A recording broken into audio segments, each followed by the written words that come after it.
এই মৌনী অমাবস্যার দিনকে এমন কি কাজ করবে যেটা করলে তোমাদের সৌভাগ্যের দরজা খুলে যাবে এবং বিভিন্ন বাধা বিঘ্ন যে চলছে সেই বাধা বিঘ্ন দূর হবে। আমি একটা দারুণ টোটকা তোমাদেরকে বলে দিচ্ছি।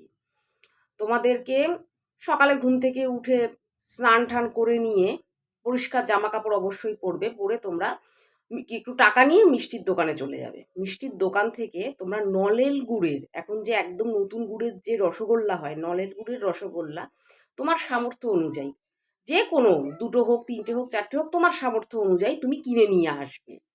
অবশ্যই সেটা মাটির পাত্রে দিতে বলবে, প্লাস্টিকের পাত্রে দিলে হবে না, মাটির পাত্রে করে দিতে হবে।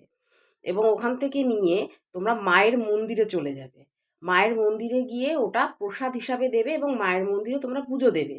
পুজো দেওয়ার পরে ওটা মায়ের মন্দিরেই থাকবে, ওটা তোমরা বাড়িতে নিয়ে আসবে না। ওটা মায়ের মন্দিরে প্রসাদ হিসাবে থাকবে এবং সবাইকে সেটা তারা বিতরণ করে দেবে।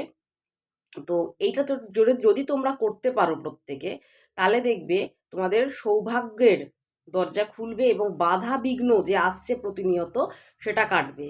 কিন্তু অবশ্যই মাথায় রাখতে হবে, মিষ্টিটা যে তোমরা আনবে দোকান থেকে ওটা যেন মাটির ভাঁড়েই দেয়। প্লাস্টিকের পাত্রে নিয়ে আসলে কিন্তু কাজ হবে না, এটা কিন্তু মাথায় রাখতে হবে প্রত্যেকের। এটা তোমরা করতে পারো, এই টোটকাটা করলে তোমরা উপকার পাবে।